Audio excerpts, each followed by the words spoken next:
First of all, it's really nice to see y'all last week at the Torch Center. It was a delight and a real joy. And also on Thursday night, many of y'all joined us on the class on Thursday night. We had an extra class, which please God we will be doing again. We're going to do it again next month. So I think it was December 7th, which is the first Thursday of December. And that's going to be, please God, what our plans are to be going forward. The first Thursday of every month, we're going to have a special extra class. And we'll see if that maybe grows. We'll see what happens. As I told the class on Thursday, I wanted to speak a little bit about the history of the Arab-Israeli conflict. As everyone knows, there's a war now, and I thought it was important to talk about it. And we'll do one session today. Maybe we'll do another one sometime in the future. I think it's important that everyone knows the history, the background, and kind of the basis for the conflict. So I thought that's important, and that's the plan today. I'm excited to discuss it with y'all, and let's begin.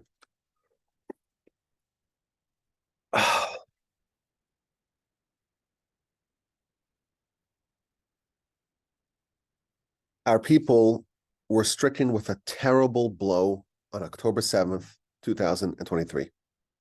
Palestinian Arab terrorists infiltrated Israel and perpetrated horrific massacres of Holocaust-like scale and brutality.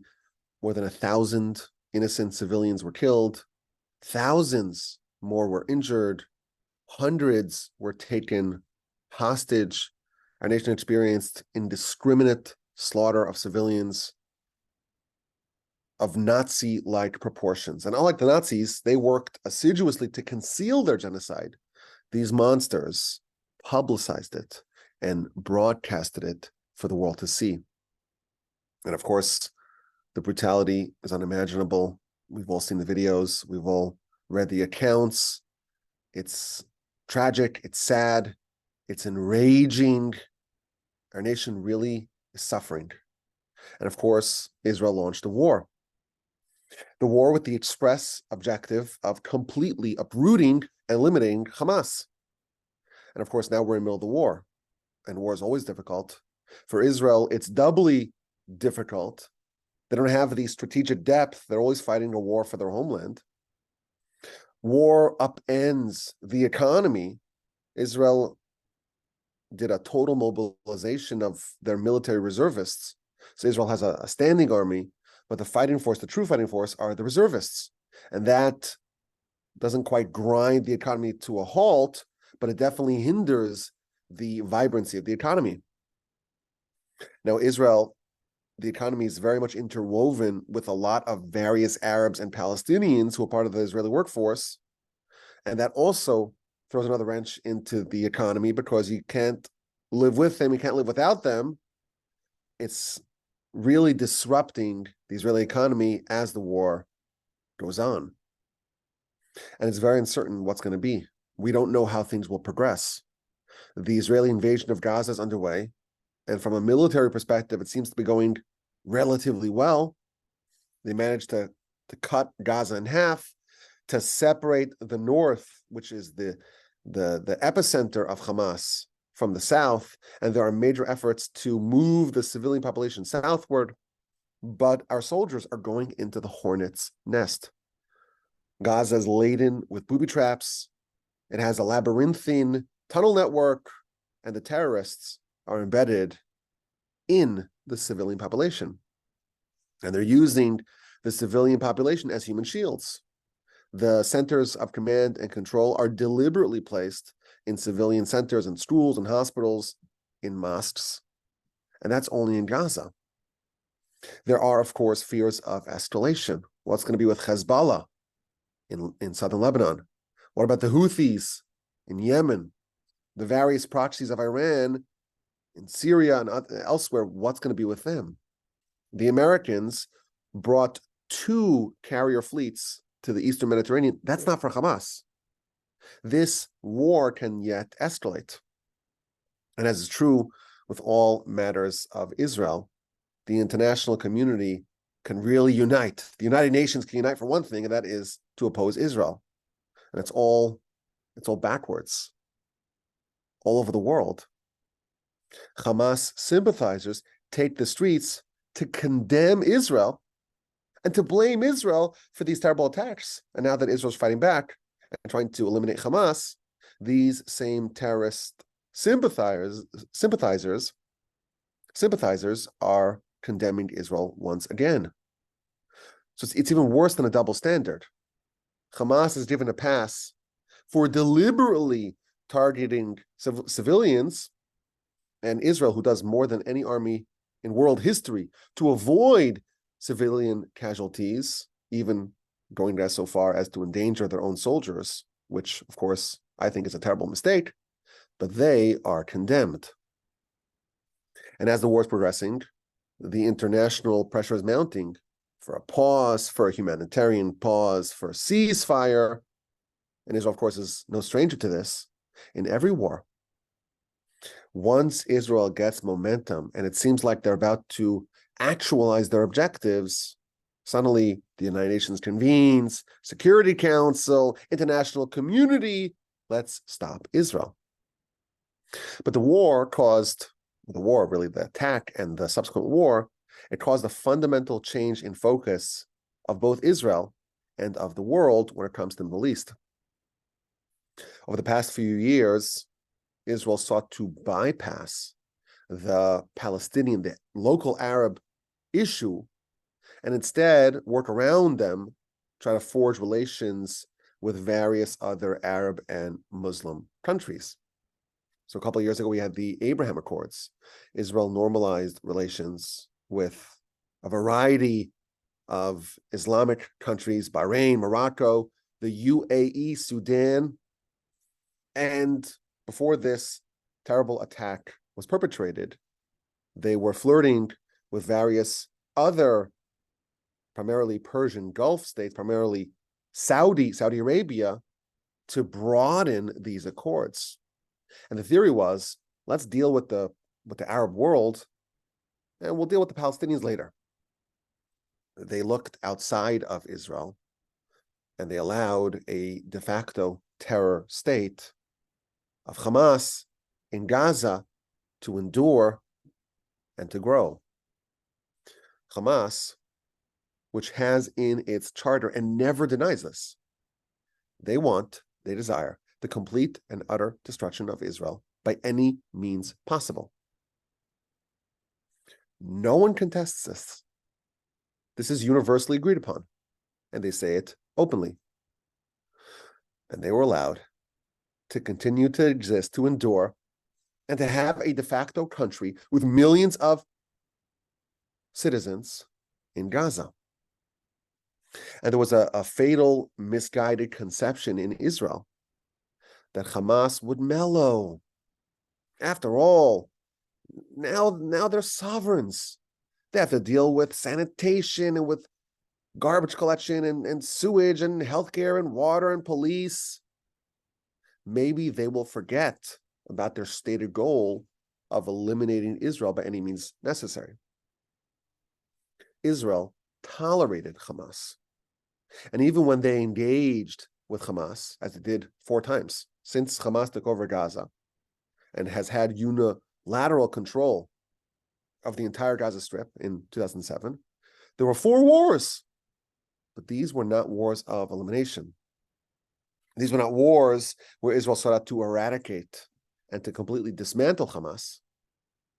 They exchange fire, proportional responses.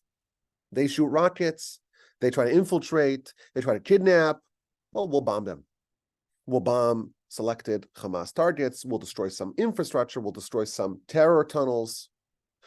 We'll kill some senior Hamas leaders. You notice that Hamas doesn't have any junior leaders. They're all senior. But the menace was left in place. And ever since October 7th, all this has changed. It became clear to everyone that Hamas cannot be tolerated And we have to finish the job once and for all. And one of the results of this heinous terror attack is the return of the whole Palestinian question to center stage. The Israeli-Saudi negotiations are on pause, and the whole nation is mobilized for the war effort to try to defeat Hamas. And of course, there are a lot of questions. How did this happen? Israel's vaunted intelligence apparatus was played by a bunch of terrorists. It's an intelligence failure of epic proportions. What happened with the great security and all the AI and the smart fences? It was all proven to be a total failure. And this will be thoroughly investigated after the war. And of course, heads will roll. And some people are focusing on, well, who's going to replace Gaza? If Israel is successful in their aim and Gaza is rooted out of its Hamas leaders, who's going to rule Gaza? Will it be the Israelis? Will it be the Palestinian Authority that rules Judea and Samaria, the West Bank? What's going to be with the general Arab-Israeli conflict that really hasn't seen much progress in a very long time? What's going to be the long-term solution to this seemingly intractable problem? We have a very narrow strip of land, and there are around 7 million Jews, and they're living amongst millions of Arabs. And some of the Arabs are Israeli citizens, the Israeli Arabs, and some are Palestinians living in Judea and Samaria, which has been ruled by Israel, really. It depends, obviously, it's very complicated because there's areas A, B, and C.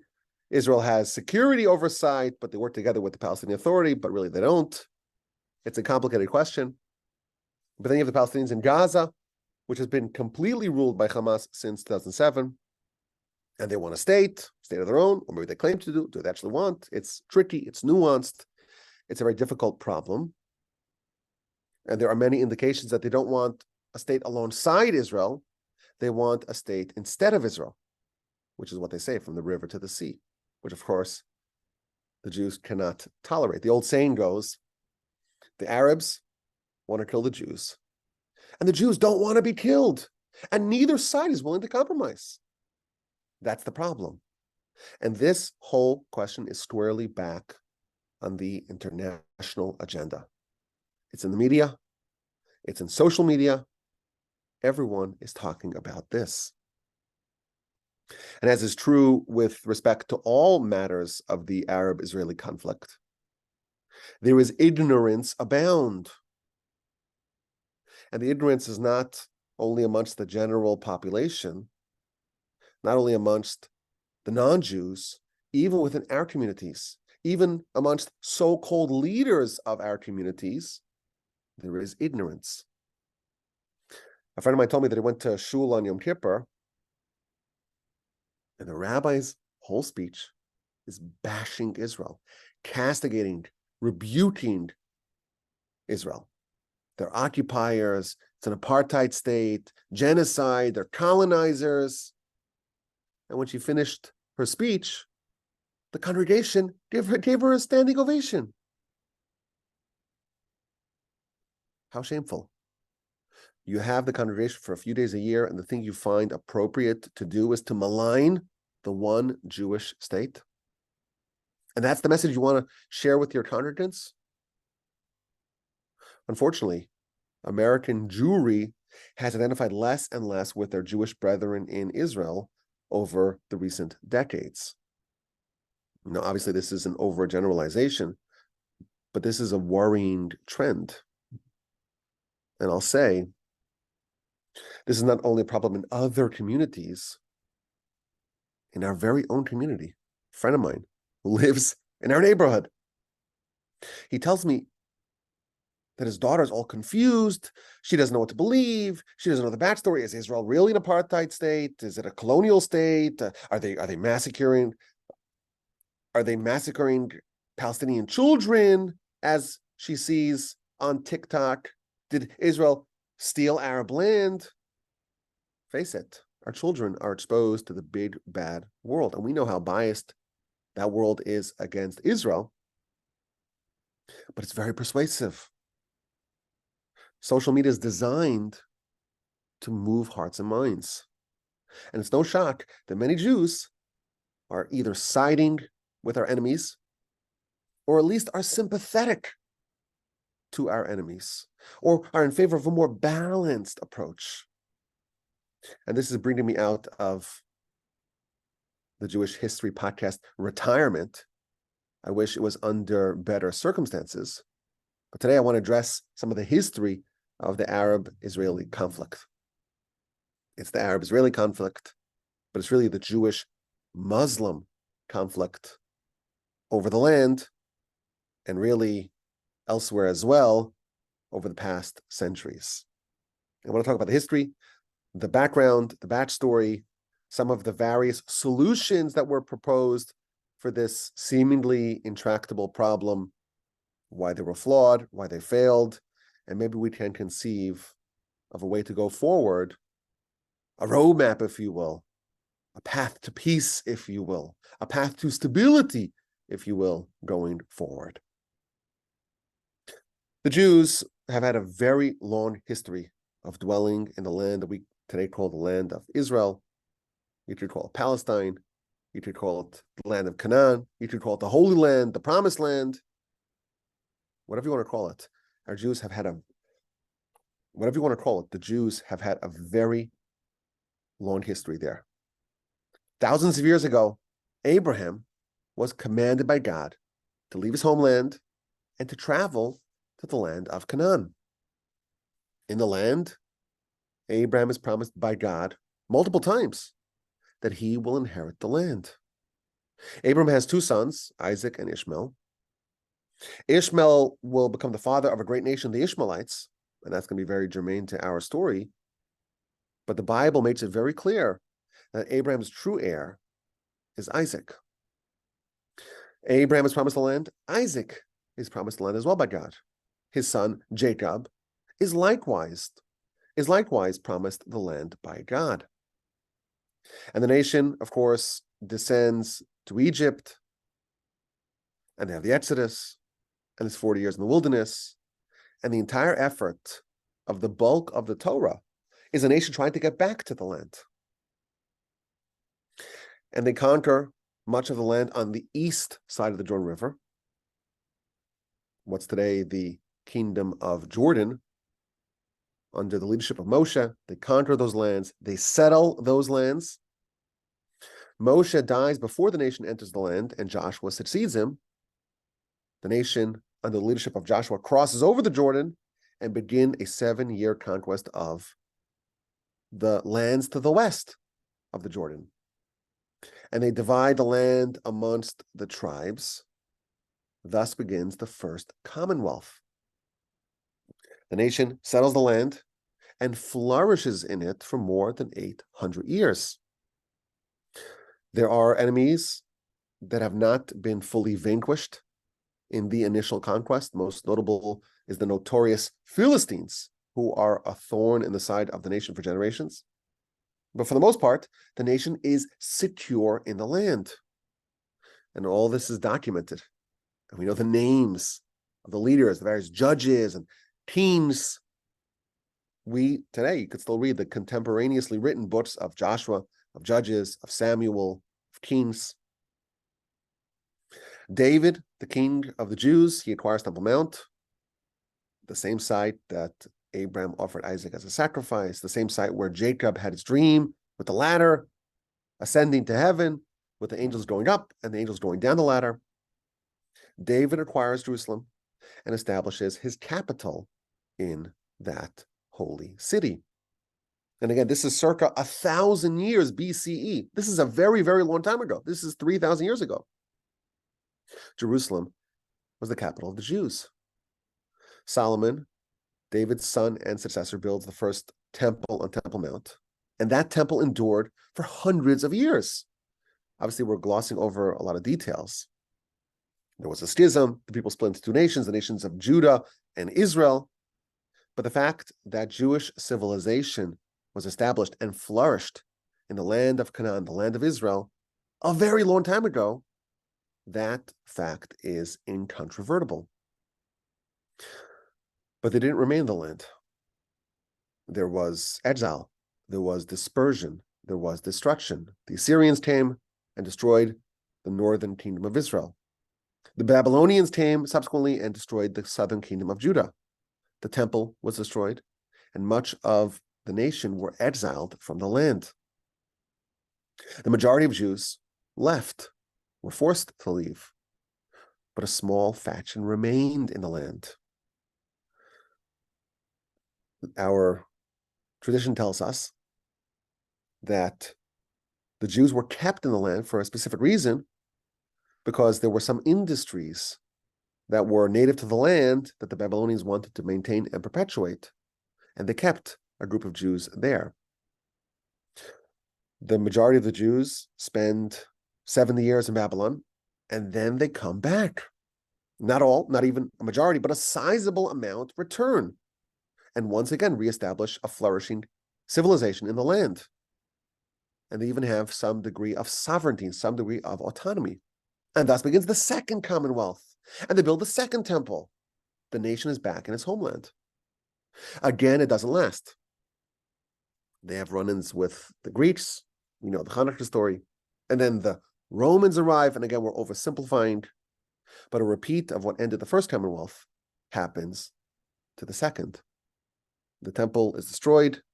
Much of the nation is exiled. And the Romans attempt to de-Judaize the land, to stick it to the Jews. They rename Judea after the long extinct Canaanite nation, the Philistines. Judea becomes Philistinia. Jerusalem becomes Aelia Capitolina. Shechem becomes Neapolis. Jews are barred from living in Jerusalem. Temple Mount is repurposed as a temple to the pagan god Jupiter. The nation's civilization in the land is severely depressed and compromised, but at all times, there were Jews and communities in the land. Ever since Joshua's conquest of the land, there has never been a time where Israel, the land that we today call Israel, or Palestine, if you will, was completely bereft of Jews. Even when the locus of Jewish life went elsewhere, there were always factions of Jews in the land. It's a bit of a myth of the secular Zionist ethos that Israel was completely denuded of Jews until the Zionist revolution. The truth is, there were always Jews in the land since the times of Joshua. But even the Jews who were in the diaspora, outside of the land, Israel, the Holy Land, Jerusalem, were never far from their hearts. Wherever they were, they would pray towards Jerusalem. And they would pray for the restoration of Jewish life in the land. And they would pray for Jerusalem to be rebuilt. And they would pray for the Davidic monarchy to be restored. Throughout Jewish history, Jewish communities would pine, would yearn, would hope, would strive to return to Zion. The Jewish connection to the land is very ancient, and the bond that our people have with this land is unbreakable. The Jewish heart is never far from the land of their forefathers. The Muslims rise to the world stage in the 7th century, and they quickly become a major force in the world. They conquer enormous lands, and they convert enormous masses of people to their religion. The descendants of Ishmael, Abraham's other son, who had long been nomadic pagans, unite into a great monotheistic religion with the express mission to spread that religion by whatever means necessary. Early Islam believed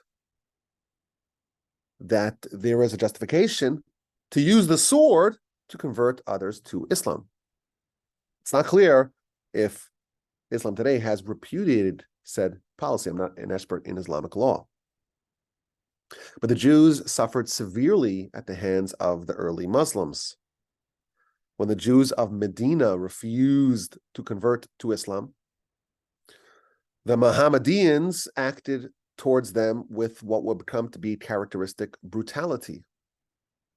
From the Jewish tribe Banu Qurayza, I don't know if I'm mispronouncing that, I might be mispronouncing that. Hundreds were killed, hundreds were enslaved.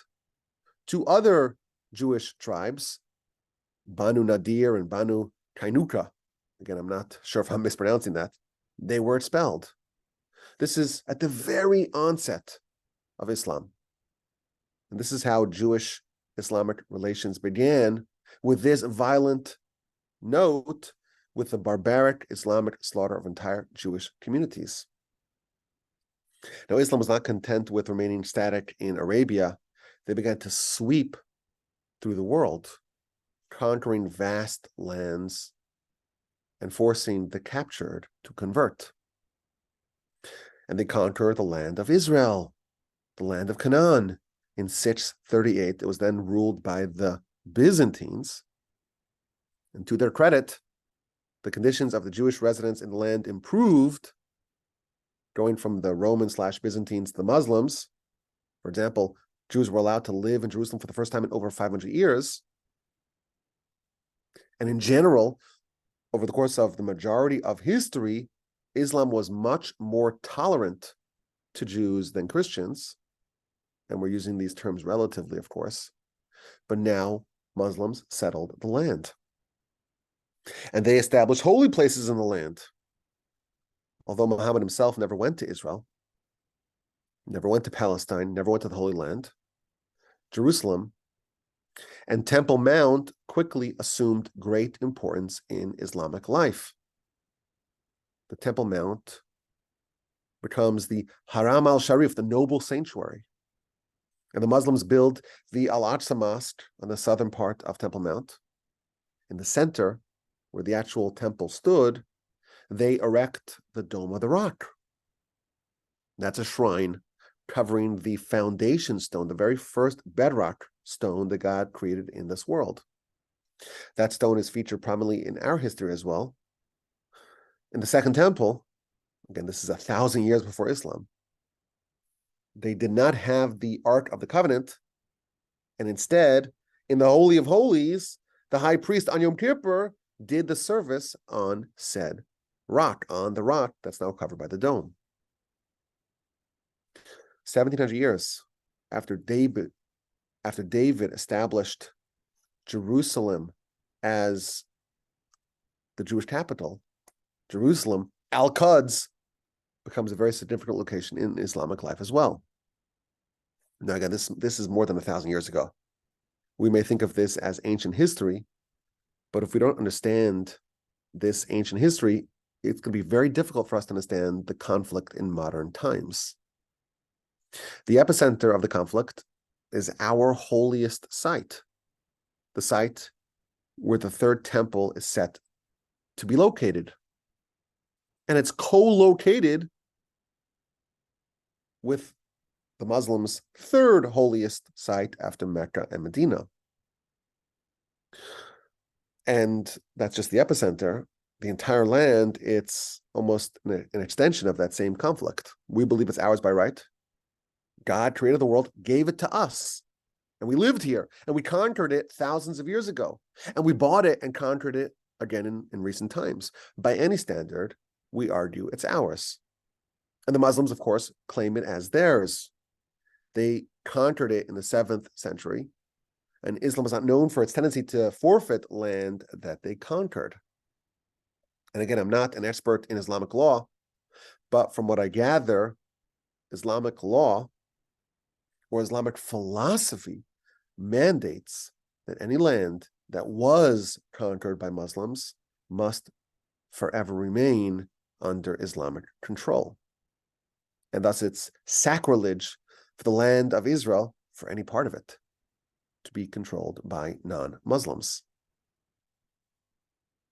Not to say that this is indicative of anything, but when I was researching this subject, I saw something really interesting. I read how one Jewish religious authority stated and wrote that it is forbidden for Jews to forfeit a single inch of the Holy Land to the Arabs. And then I read that a Muslim religious law authority, he wrote and he taught that it is forbidden for the Muslims to forfeit a single inch, the same words, of Palestine to the Zionists. It struck me that they both used the same term. And being completely ignorant of Islamic law, I don't know if this is a universally accepted position. I know for sure that there are reputable halachic authorities, so authorities of Jewish religious law, that would permit under some circumstances to forfeit the land, maybe in exchange for peace. But this is illustrative of the seemingly intractable conflict that contributes to the generalized Arab-Israeli conflict. That's important to stress. Over the course of the centuries after the rise of the Muslims, the main opponent of the Muslims was not the Jews, it was the Christians. For hundreds of years, the Christians and the Muslims warred over control of the Holy Land. And this, of course, is known as the period of the Crusades. So from the initial conquest of the Muslims in the 630s, it was controlled by a variety of Muslim empires for about 400 years. And again, at all times, there were pockets of Jews in the land, but the vast majority of Jews were elsewhere, primarily in Babylon, in modern-day Iraq. In the end of the 11th century, the Pope urged the Christians to launch a crusade to liberate the city of Jerusalem from the Muslim infidels. And any Christian that join this effort will have all their sins forgiven. And the loot from this conquest will be distributed to the Crusaders. And of course, the Jews are caught in the crossfire. As the European Christian Crusaders begin their march to Jerusalem, they need to be entertained along the way. And what entertains medieval Christians like torturing, like massacring Jews? Along the way to Jerusalem, the barbaric Crusaders massacred tens of thousands of Jews and destroyed many Jewish communities. Once they arrive in Jerusalem, the Crusaders succeed in eliminating the Muslims and conquering the city and behaving with absolute barbaric cruelty. Not only do they kill all the Muslims of the city, but they chop off their hands and feet for good measure. Jerusalem's Jews fared no better. After they, quote unquote, liberated the city, they herded all the Jews of Jerusalem. This is somewhere between 1,000 and 3,000 Jews, into the main synagogues and burned down the synagogues with all its inhabitants alive. All told, the First Crusade resulted in the murder of more than 10,000 Jews, and by some estimates, up to 25,000. The Crusaders proceeded to erase all signs of Jewish and Muslim presence in the land. The mosque on Temple Mount was converted into a church, and Muslims and Jews were barred from entering Jerusalem on pain of death. And the Muslims fought back. In 1187, Sultan Saladin from Egypt, he came and conquered the cities from the Christians. And that resulted in another crusade. Jerusalem traded hands back and forth between the Christians and the Muslims. During this time, the Jews and the Muslims were not primary antagonists. The Christians were a lot more hostile to the Jews. In fact, up until recently, the Muslims were always friendlier to the Jews than the Christians. And again, we're using these terms relatively. During the early medieval era, the Jews enjoyed what became known as the Golden Age of Spain. Jews were living under Muslims in Spain, but they were more tolerant. And that was wonderful until a more radical version of Muslims conquered Spain, and the Jews had to choose. You want to convert to Islam, or you want to flee. The most famous refugee from Spain at the time was, of course, the Rambam, Moshe ben Maimon. And this adds another element that's necessary for us to understand if we want to understand the conflict between the Arabs and the Israelis in the background. Islam is not a monolith. At the very beginning of Islam, it splintered into two major factions, the Sunnis and the Shias, which are effectively different religions. And even within the Sunnis and the Shias, there are multiple factions, some more moderate, quote unquote, more tolerant, more liberal, more progressive, and some more radical. How literally are we interpreting the Quran? And these factions have different opinions and very different world views. But for the larger part of the past millennium, the fundamental conflict over the land of Palestine, of Canaan, of Israel, was not really on full display.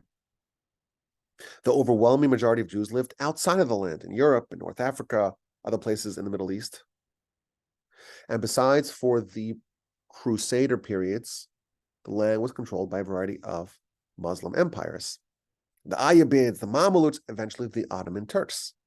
And each one had a different gradient of tolerance for the Jews, but the main center of Jewish life was elsewhere.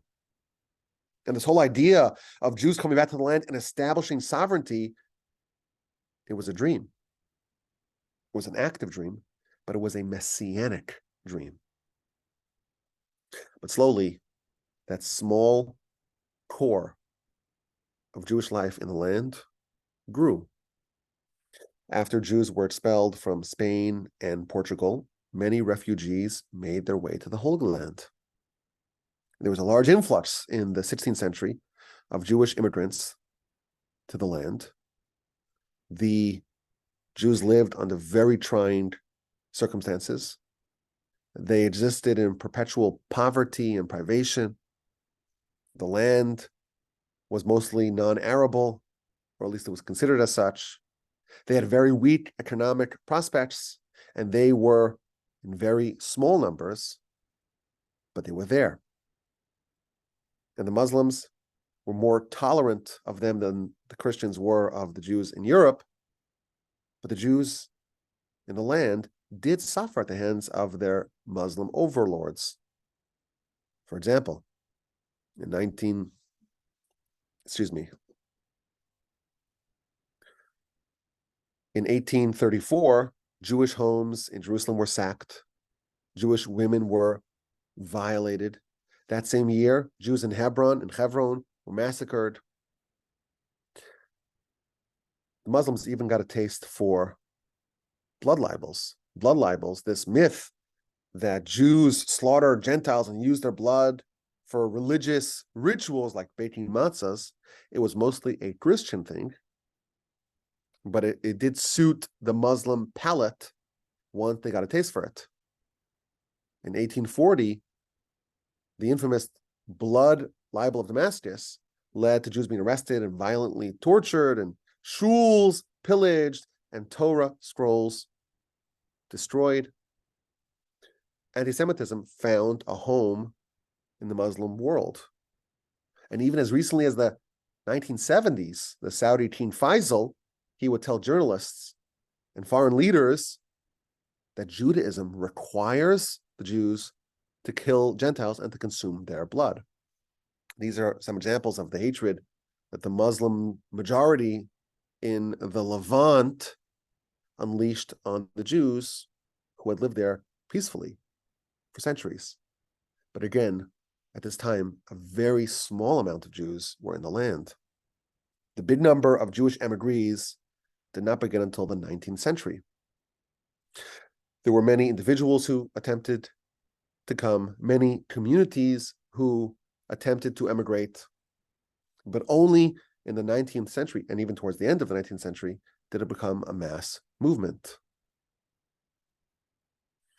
There were various communities that began to emigrate in the 19th century, and they came in waves. The first wave of emigration was known as the first Aliyah, and that significantly boosted the number of Jews in the land. And it's important to note, this is before the advent and the popularization of secular Zionism. The Jews who came in the first wave were almost exclusively religious Jews who were drawn to the land for spiritual reasons. In Europe, secular Jewry or secular-leaning Jewry was in the middle of a prolonged cycle of assimilation. The emancipation of European Jewry that began in France and spread the rest of Europe was in full swing. Jews were allowed to leave the ghettos and join the universities and become full citizens and were welcomed into the greater society. But that changed. A series of pogroms were unleashed all over Russia in the 1880s. Every single large Jewish community in Russia, every single one, was attacked, and many of the smaller ones as well. Drunken Russian mobs swept through the Jewish communities, looting, burning and destroying property, raping, beating, and of course, killing Jews as well. To make matters worse, the authorities did not stop the rampage, they encouraged it. Tens of thousands of Russian Jews became homeless, and their lives were devastated. And many decided to leave. The vast majority of Russian Jews fled to America. In the 1870s, Russian Jewish immigration to the United States was 40,000. In the 1880s, it was 135,000. In the 1890s, 280,000. In the 1900s and the aughts, more than 700,000 Russian Jews fled to America. But a sizable portion looked towards Palestine. They wanted to settle in their ancestral lands. There was a stirring, a movement of Zionism, of religious Zionism, became known as the Chovevei Tzion, the lovers of Zion. They wanted to go back home. As is common when there's any horrific outbreak of Jew hatred, the Russian anti-Semitism that reared its ugly head in Russia in the 1880s, it brought about a spiritual renaissance and a spiritual reckoning for Russian Jews. Many of European Jewry in general, had drunk the Kool-Aid. We could be Russians. We could join the general community. We could be accepted. All of our problematic Jewish tendencies and customs and ways, we could drop them. But when the Jews were rejected by their Russian benefactors, and they see the terrible anti-Semitism, there's a strong bounce back, boomerang movement to re-embrace their Judaism. And by the way, the same thing happened in Germany in the 1930s. So this fledgling movement of lovers of Zion that sprang up in Russia, it gained steam. And it has to remain covert because they don't want to raise the ire of the Russian Tsar or the Ottoman Sultan who ruled Palestine at the time. And yes, it was very small. But the Russians who fled, some of them went to Palestine. And they started building out the land. And they built out agricultural settlements. And they built cities. And yes, they lived in grinding poverty, but the settlement of the land grew. And they were aided by generous Jewish benefactors. Chief among them is the Baron Rothschild. Many of them who came barely subsisted. Many who came actually returned to Europe because they faced mass starvation. They just simply could not survive. But this momentum of Jewish immigration began and would yet strengthen. That's very important to remember. Palestine is at this time in the late 19th century. It's not a state of its own. It's a province of the Ottoman Empire. And there were lots of Arabs who lived there relatively, but they were mostly nomadic Bedouins who didn't live in cities, but were encamped in various places and would move with regularity. And there's this complete fiction out there that the Zionists came and they displaced the peaceful Palestinians. There weren't any Palestinians and there wasn't any displacement. In fact, the Jews who settled the land that they settled was all legally purchased from absentee landlords, from Arabs, from Turks, from various real estate speculators. Even land that was owned by someone who was willing to sell, but was being worked upon by the Arabs, Jews abstained from buying that land. There was so much land available, more than the Jews can purchase. They didn't touch any land that was being worked upon by the Arabs. The land was mostly barren. In 1867, Mark Twain traveled all throughout the land, and he wrote about it extensively. And I want to read you a citation. I saw this in Alan Dershowitz's The Case for Israel, which is a very handy guide to dispel all the misconceptions about the legitimacy of Israel. So he brings this citation. He's going through various parts of the land that he saw and how empty it is. Stirring scenes occur in the Jezreel Valley no more. There isn't a solitary village throughout the entire extent, not for 30 miles in either direction. There are 2 or 3 small clusters of Bedouin tents, but not a single permanent habitation.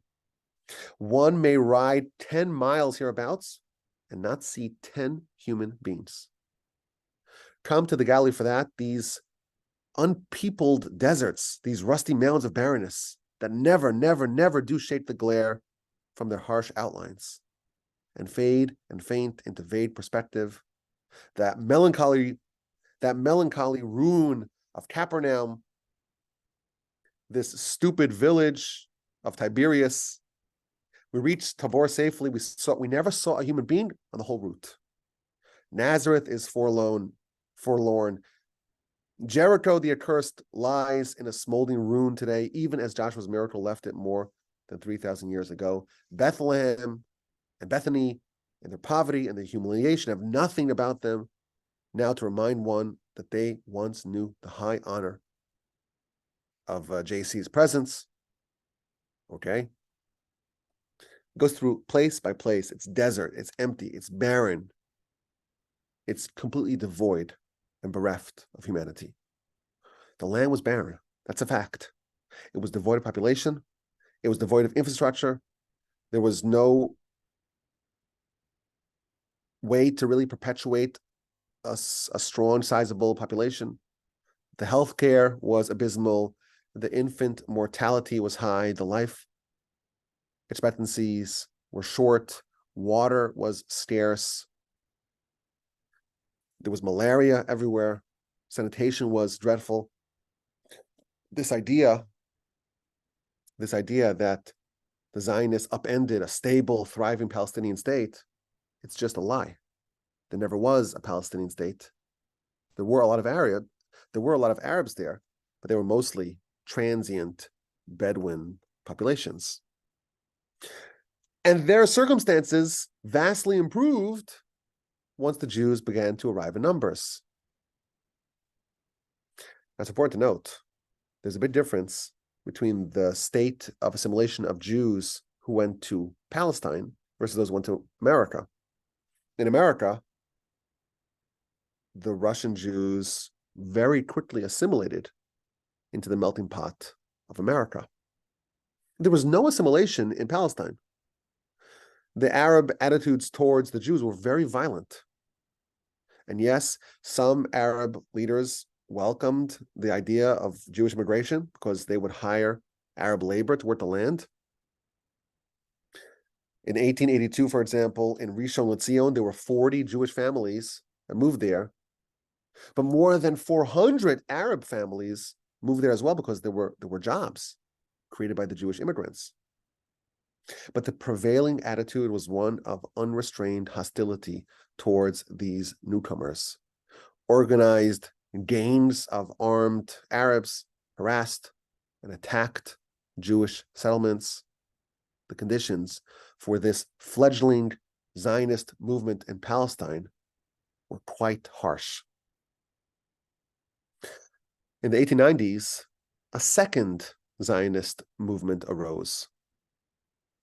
Theodor Herzl, a storied Viennese journalist working in Paris, which was the birthplace of the Jewish emancipation in Europe, he witnessed the horrid anti-Semitism displayed in the Dreyfus trial.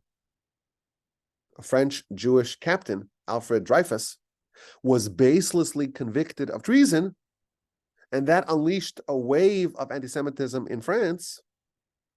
If the birthplace of liberalism, of tolerance of the Jews, of emancipation of the Jews is revealed to be a hotbed of anti-Semitism, Jews have no other choice but to found our own country. That was Herzl's conclusion. And with vigorous energy and boundless charisma and a gift for organization, Herzl propelled a movement of secular Zionism into high gear. In 1897, the first Zionist Congress convenes in Basel. Secular Zionism is now on the world stage. And very quickly, it becomes a mass movement in Europe. And that spawns a second wave of Jewish immigration to the land. 35,000, mostly secular Zionist pioneers that come to the land in the hopes of actualizing the dream of Zionism in the land. And again, it's not hospitable. And they have to drain the malaria-ridden swamps and irrigate the land. But the movement has picked up steam. Hebrew is reestablished as the lingua franca of the land. Hebrew was never extinct. There are many, many thousands of scholarly books written in Hebrew in each century. But Hebrew was really the language of Torah. The people conversed amongst themselves in Yiddish and Ladino, the local language. In the early 20th century, conversational Hebrew began its comeback. So we have a second wave of immigration, a third, a fourth, a fifth. Things get even worse in Russia. A second series of deadly pogroms from 1903 to 1906, including the notorious Kishinev pogrom, convinced even more Jews in Russia to leave. Again, the vast majority go to America. But a growing number join the Zionist cause and head to Palestine. And there's more settlements, more moshavs, more kibbutzim. And with the burgeoning of the Jewish settlement of the land, the tension between the Jews and the Arabs, the Zionists and the Muslims rose. By 1890, there were a significant portion of Jews in Jerusalem that they comprised the majority. Ever since 1890, Jews have been the majority of population of Jerusalem. But there were still 10 Arabs for every Jew in the land. There may be 25, 35,000 Jews all told. By the beginning of World War I in 1914, the Jewish population had grown to about 90,000. And now there are 6 Arabs for every 1 Jew. And World War I in Europe and the Russian Revolution of 1917 convinced even more Jews that Europe is not going to be a hospitable home for the Jews, and many chose to be pioneers in the Holy Land. So Zionism is picking up steam. The fervor of a Jewish state is rising. The long-standing Muslim foothold in the land is slipping. And the Arabs are not too happy about this, and they're constantly attacking Jewish persons, communities, properties. And the Jews of the various communities, they band together, and they found small defensive militias to defend the fledgling settlement, people, the property, and the tensions are only to rise from there. World War I marked the end of the Ottoman Empire. The Ottoman Turks were the ruling party over not only the land of Israel, Palestine, a name, by the way, resurrected from the Roman Philistinia, which itself was borrowed from the long extinct ancient Philistines. Besides for Palestine, the Ottomans ruled modern-day Egypt and Iraq and Syria and Lebanon and the Arabian Desert, Saudi Arabia. But the empire was in decline. And World War I was the final death knell of this sprawling empire. In World War I, the Ottomans sided with the Central Powers, with Germany and Austria-Hungary, against the Allies, Britain, France, Russia, and the United States. And Britain captured Palestine. General Allenby conquered Jerusalem. And for the first time in 400 years, the Holy Land was wrenched from the Ottomans and from the Muslims. And the breakdown and the dissolution of the Ottoman Empire was anything but elegant. The League of Nations, which is the precursor to the United Nations, haphazardly carved up the territory without much regard for tribal and ethnic differences. So the Middle East is effectively divided into French and British zones. The French were given a mandate for Syria, for Lebanon. The British were given a mandate for Mesopotamia, which became Iraq, and for Palestine. And that became divided later on into what's called Mandatory Palestine and the Transjordan part of Palestine, which became the Hashemite Kingdom of Jordan. And out of the Arabian Peninsula came, of course, Saudi Arabia, Yemen, and the various Gulf states. Who's going to ultimately control the land of Israel, Palestine? The Brits, in hopes of finding allies during the war, they played both sides.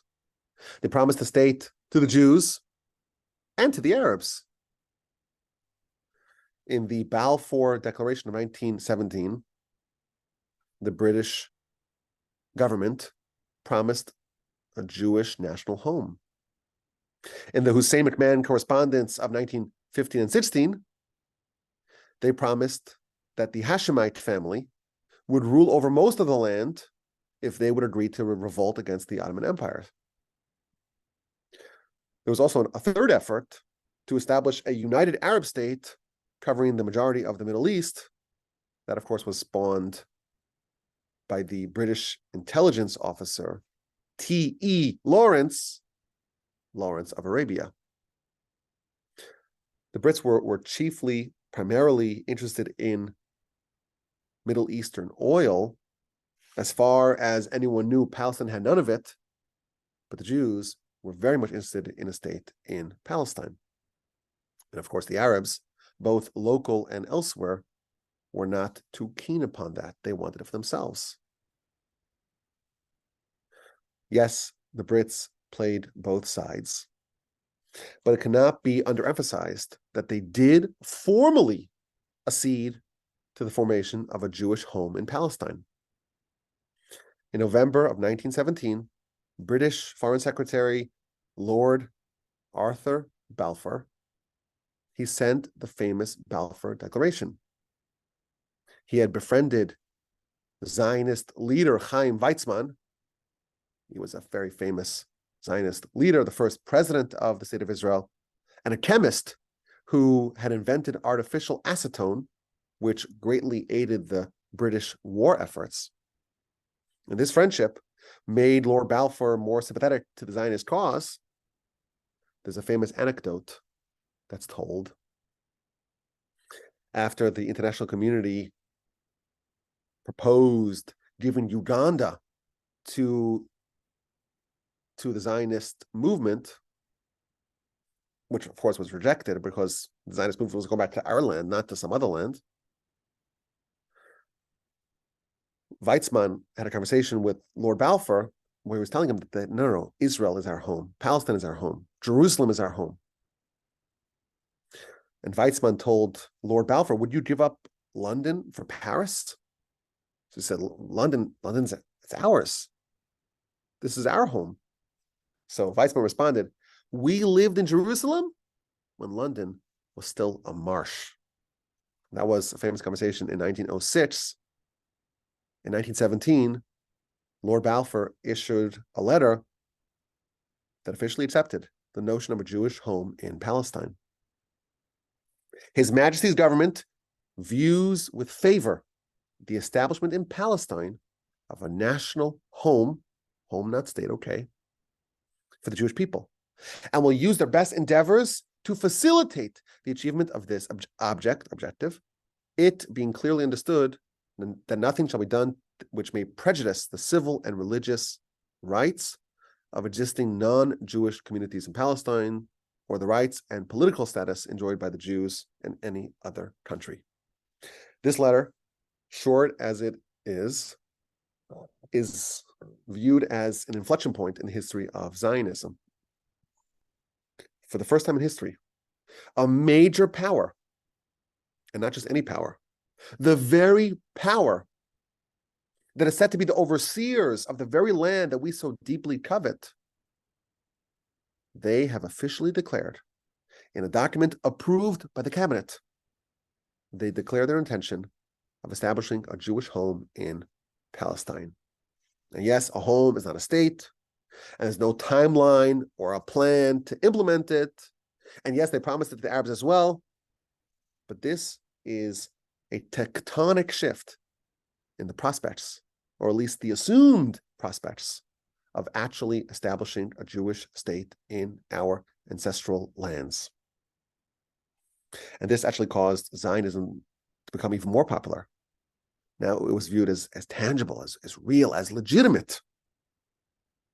In 1914, there were 7,500 members of American Zionist societies. By 1918, that number had swelled to 30,000. By 1919, 150,000 American Zionists existed. Zionism had gone mainstream. And the immigration rates increased. The momentum was heading in the right direction.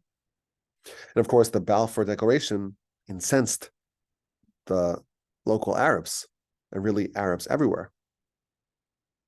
And the British, who were almost completely dependent on Arab oil, they began to backtrack almost immediately after the declaration. They pledged to use their best endeavors to facilitate the achievement of this objective. They failed to live up to the pledge. In fact, they did the opposite. They said, no, there were some misunderstandings. We never intended all of Palestine to go to the Jews. East of the Jordan, which was part of the British Mandate of Palestine, that will go to the Arabs, of course. So 80% of the British Mandate land of Palestine would be for an exclusively Arab state with 0 Jews. And what about the remaining 20%? Well, we have to see. We didn't really mean that they'll have a state. It's only a national home. Maybe there'll be a self-governing body within a larger Arab state. And of course, they took concrete steps to limit the growth of the yishuv, of the settlement in the land. They severely curtailed Jewish immigration to the land. They did whatever they could to squelch the achievement of a Jewish state. The most notorious of these policies was the infamous White Paper of 1939.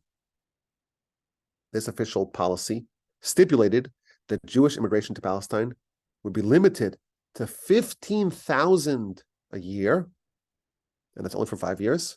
And afterwards, it would be contingent on the Arabs. If the Arabs agree, you could have more Jews. Otherwise, the doors are shut. When European Jewry were being slaughtered by the Nazi genocide machine, British Mandate Palestine, though purporting to support a Jewish homeland, kept its doors shut to Jews. The British repudiated the Balfour Declaration, but the momentum would not be stopped.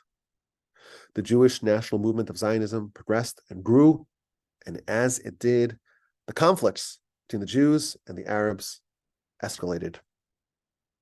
And as we shall see more, the fundamental conflict was not really about settlement or territory per se, it was ideological.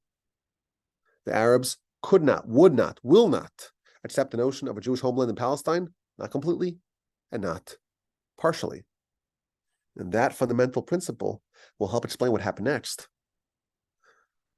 Over 100 years ago, the Brits declared the Balfour Declaration. Over the course of the past century, the Jews built a robust state in part of the biblical lands, and the Arabs repeatedly chose violence. The Jews were always willing to compromise, even to their detriment, and the Arabs were never willing to do so. Jews worked towards peace, and they accepted numerous peace agreements and frameworks, and the Arabs categorically refused every single deal. In our next episode, we will talk about what happened next. The Arab violence towards the Jewish settlers in the land only increased after World War I and the Balfour Declaration. As the Jews unified, so did the Arabs. Jews unified to build a homeland, and Arabs unified to destroy this homeland. And they unleashed massacres and terrorist attacks and the Great Arab Revolt. The Arabs did whatever they could to impede, to disrupt, to hinder the Jewish settlement. And of course, the Jews fought back. And there were some good faith efforts to try to reach some sort of amicable solution to this conflict. And invariably, these efforts resulted in the Jews accepting the terms, even when they were highly disadvantageous, and the Arabs balking at every effort. In 1937, the British commissioned the Peel Commission. Jews accepted, Arabs rejected. The United Nations had a partition plan, a state for the Jews, a state for the Arabs. And again, this is in only a small sliver of the British Mandate land. 80% of it already went to an Arab state.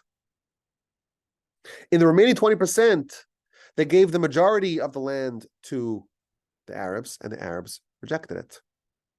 The Jews accepted the terms every time. And as the pioneers strove to build the land, the Jews were fighting on multiple fronts, fighting the Arabs, fighting the British, all the while the bulk of Jewry was trapped in Europe with no place to go. And the worst genocide in history was being perpetrated by the Germans.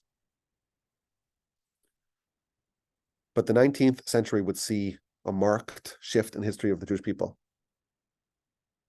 The Jews began their trip back to their homeland in big numbers. The 20th century would see a complete transformation. After 1,000 years of Jewish life in Europe, Jewish life in Europe would effectively come to an end with brutality and violence never before seen.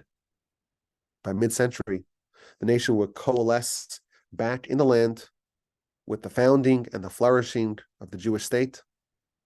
Jews from all over the world will make their way back to the Holy Land, from Europe, of course, but from all over the Arab and Muslim world, Jews began coming home. But in said home, the Arabs, both those who lived in the land and those who were outside of it, they would prove to be a menace. A solution has yet to be found for this problem, even though many were proposed, as we shall yet see. I thank you for listening. It's great to be talking history once again. As always, my email address is rabbiwolbe@gmail.com. I'm looking forward to our next opportunity to discuss what happened in the years that succeeded the Balfour Declaration and in the run-up to the founding of the state. Okay. Questions, comments, feedback. Let's open the chat here. Okay. Thank you, Kay. Thank you, David. Rabbi, Yes, go ahead. have we seen many from Ukraine going to Israel right now? Oh, absolutely. I didn't hear anything about that. So, Oh, yeah, there are many, many, many thousands of Ukrainians that moved to Israel during this Ukrainian war. But many, many, many more came after the dissolution of the Soviet Union. Many Soviet citizens moved to Israel, like 1 million. Tons moved. wow. Okay. In the 90s. Oh, yeah, absolutely. Hey, Rabbi, I was driving home from West Texas on Friday, and as I was driving, I was listening to a podcast from a rabbi. He has, I guess, his organization is called Mekon Shiloh, and he did an interview with Jonathan Pollard, which was phenomenal. And, oh, interesting.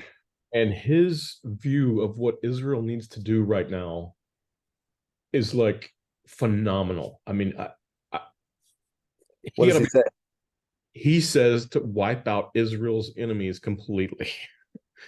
And he, in no uncertain terms, he laid it out, and it was a phenomenal interview. I mean, he ought to be the PM of Israel. If anybody watches it, your mind's going to be blown away. It was such a great interview. But anyway, what was it called? The channel that I subscribe to on YouTube is called Mekon Shiloh, Machon, and then Chshilo. But the interview is brilliant, and Yes, I pulled it up here. Interesting. One of the interesting things about him is, Jonathan Pollard was in prison for 30 years. Oh, yeah. So I'm thinking like, Yeah, well, I hope to do another class on this subject if y'all are interested. Because I also want to talk about the next installment of the Resurrection series, which I'm preparing. So we have a lot of interesting subjects to cover. But it's important for people to know the history. Yeah. Very important for people to know the history. If you don't know the history, you're just going to get swept up with all the nonsense, and all the lies.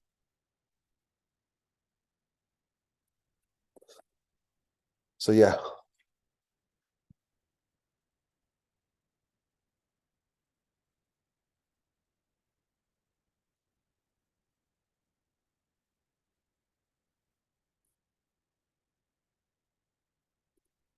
Okay, who wants to chime in here?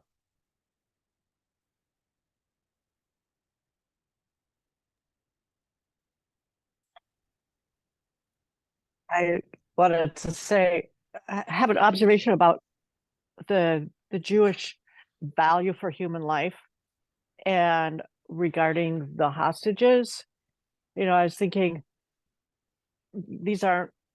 a lot of them probably aren't very religious people or Torah scholars or so on, people at this rave party, people that maybe a different society or culture would say, oh, they're kind of like the dregs of society. Just let them go. But I find it truly remarkable that every human being, every Jew, every person that was taken hostage is of so much value that the entire war is dependent on getting those released. Yes, absolutely. Yes. That to me really speaks unbelievable volumes about what Jewish society is about and what it lives for and what it exists for. True. It's true. the value of human life. We care about that, and we're not willing to tolerate that. You know, Israel went to war over you know, a few hostages in Lebanon in 2006.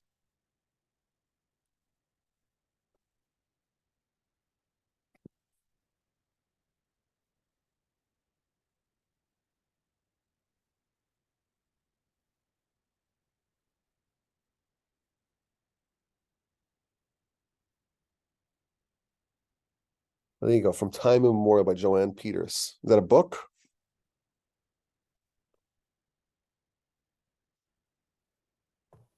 Yeah, it's a long but very well sourced. Everything is sourced, and it goes into much of what you talked about, and probably what you're planning to talk about as well. So on many different levels. So it's challenging, but it's worth reading if you really want to understand some of the background from the misinformation. I see it over here. The origins of the Arab-Jewish conflict over Palestine from Time Immemorial.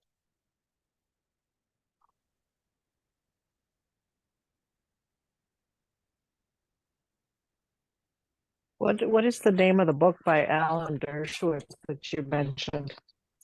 Do you know? The Case for Israel. Okay. Right over here. Very, very good, because it just goes through, you know, he's a great lawyer, as you know. It goes through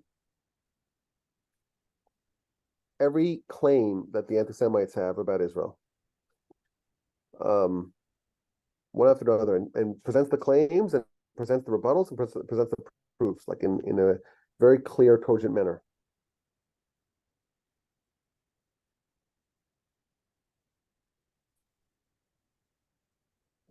This is like it's a very, very handy guide. It's very good. It's what can I say?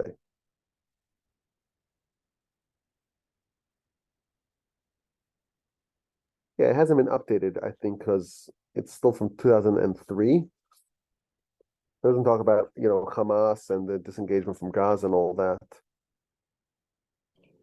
Rabbi, he's coming out with a new book shortly. He's writing it now, and it's probably technically not a sequel to that book, but it's an updated book about this war. Oh, It's essentially defending the Israeli position in this war. It's available for pre-purchase on Amazon, but he's in the process of writing it now.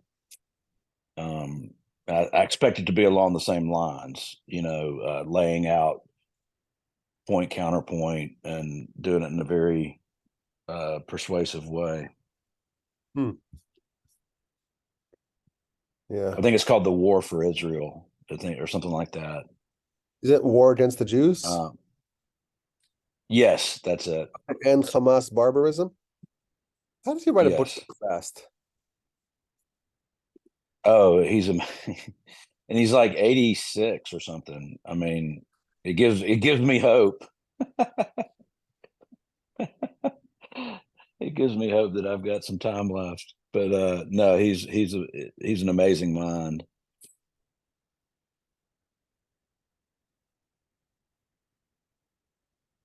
While I'm talking, I was just, you know, from day one of my biggest focuses has been on, you know, what should the state of Israel do, you know, to preserve itself and to make its country secure. And I have to agree with what Mr. Pollard said, that you know, you can't have genocidal terrorists living on your border. I don't know how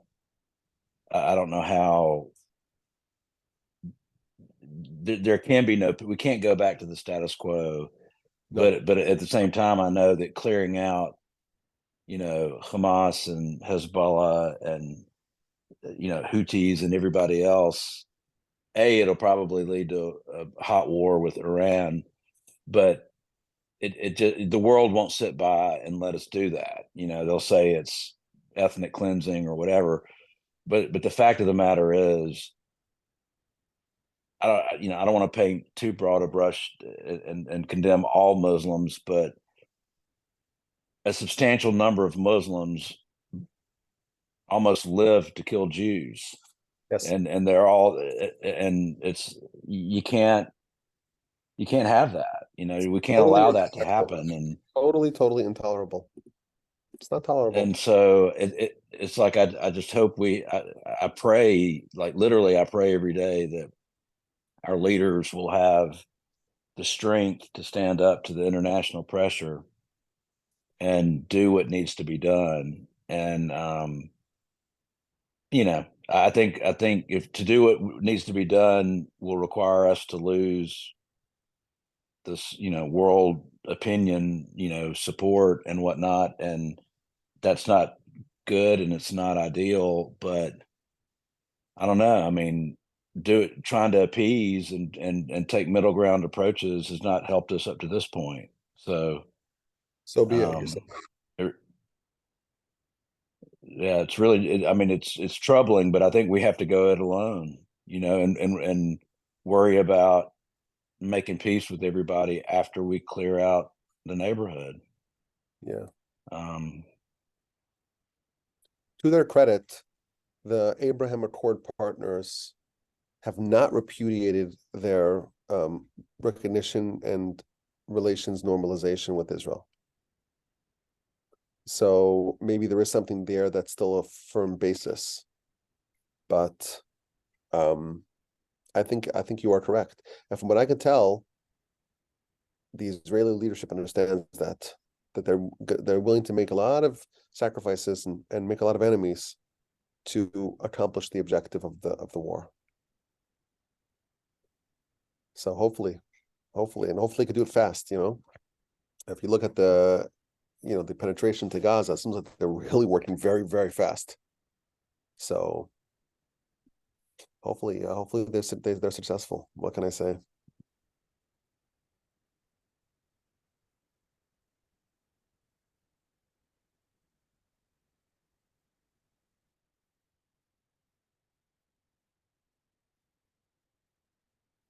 Who else wants to chime in here? What would you all prefer next week? Do we do the next? We talk more about this history, or we talk about the next installment of the 13 Principles? History. Who wants to take the other side? No, there is no other side. There's no other side, but maybe all the above. Maybe we do Sandy's 2 thinking- hours. Sandy's thinking, how do we parlay this into maybe a Thursday class? How do you always read my mind? That is exactly what I was thinking. We could have another night.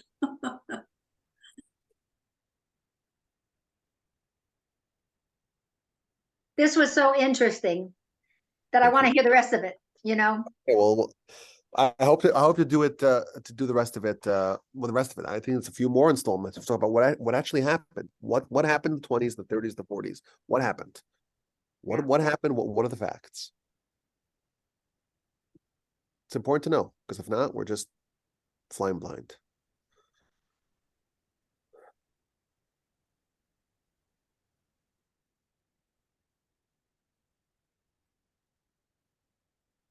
Rabbi,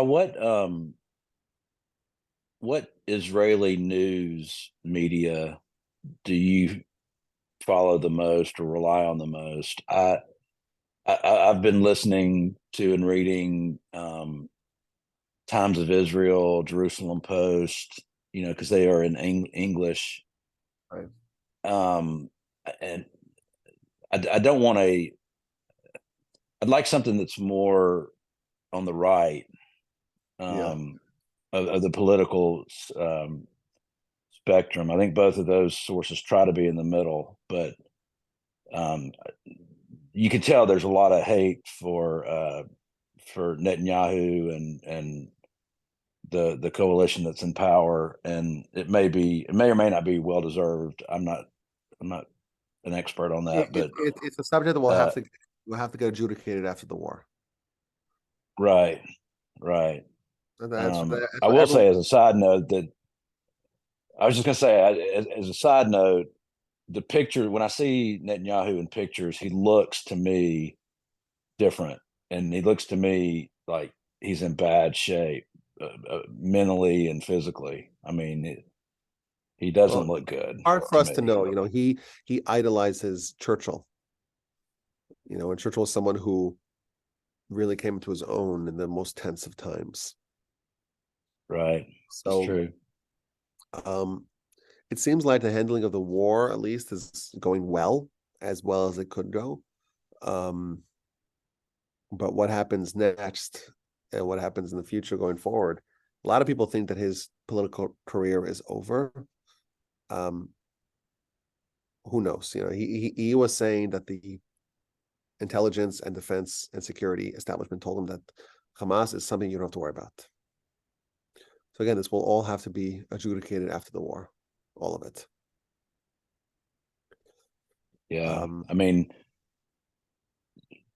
and I don't mean to get off on tangents, but the placing blame for it happening to begin with is definitely something that needs to happen, but not appropriate. I don't know what explains. Yeah, I don't know what explains the slow response or what seems to be, you know, because I don't know, it's all been written, but what do you mean the 8 hours, the 8-10 hours that it took for military? Yeah, terrible. I don't understand that. You know, that it's one thing to be startled in an attack, but to be so slow in response once the attack happened, that's concerning. Yeah. But anyway, but do you have a recommendation on a news media source? So I'll tell you, I like listening to the Israeli media, the Hebrew language media. So that's not very helpful for you. And I don't really know much about the Israeli source, but the English language sources. I know the Haaretz is very, very left, as you know. I think yes, Times of Israel is more balanced, but it's really not. Times of Israel is almost like a anthologized. You know, everyone could kind of write what they want there. So, I think Jerusalem Post is more centrist. Some of my right-leaning friends tell me they like this guy named Yishai Fleischer. I don't know anything about him, but I know that he's a very right-leaning person who does a lot of work does a lot of journalistic work or political work in English. But again, my news sources, I try to do Hebrew. I like the Hebrew. Plus, it's it's more raw, it's more real. It's the actual Israelis, speaking to Israelis. That's what. Rabbi, what do you think of I-24 on TV? I don't know anything about that. What is I-24? It's channel 49 on mine, but it's a Israeli sponsored, gives all the information on what's going on over there. But that's all I don't know anything about this. Oh, okay. Well, I can't help you then. I just Googled it. I see I it. think I think I-24. Mm-hmm. I see they're live on YouTube. Yeah. Introducing the Hun. I'll try that. Do you find it to be pretty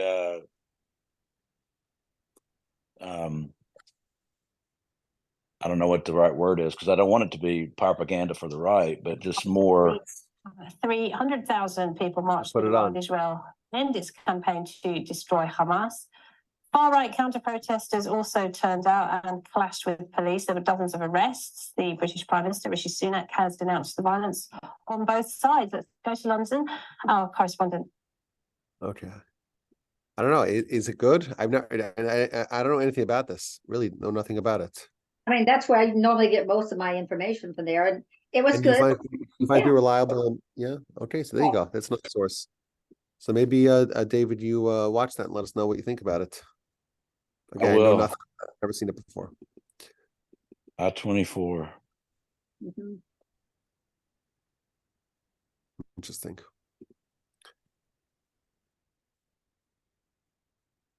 Thank you. Well, thank you for your talk. That was very helpful Thank and you all. informative. And we'll see y'all on Sunday, next Sunday. We'll do either the next installment of our history exploration of the background of the Israeli-Arab conflict, or we'll do the 13 Principles of Faith, or something else. But I hope to get together here in a week from today, please God, with all of y'all. And I enjoy this. So I'm happy to hear that people like it. Thank you, Mary Lou, for saying that you want to hear more of this. Because I want to make sure everyone's happy, I don't want people to say, oh, I'd rather hear other stuff, So you like it, that makes me happy. Yes. Anyone else wants to chime in before we sign off here? Thank you, Rabbi. Appreciate you. I appreciate that. Thank you so much. Yes, Take absolutely. care. Have a great week. And I'll see y'all, please God, next Sunday. Amen. Thank you, Rabbi.